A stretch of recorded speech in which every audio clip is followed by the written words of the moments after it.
Hey everybody, my name is TaoMan, and in this video I will show you how we can simply change email in Blizzard or in Battlenet. So let's start. The first thing you want to do is go to left top corner to your Blizzard and click Account Management.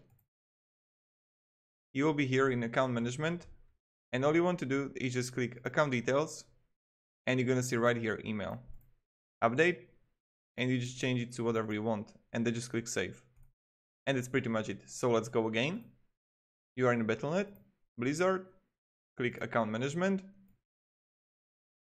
and now you just want to click Account Details, and you will have email here, and you just want to click Update and just add here your new email. It's pretty simple, pretty easy, everyone can do it. If you have any questions, guys, ask me down below in the comments. I'll be really happy to help you and provide you some guidance and support. And yeah, goodbye.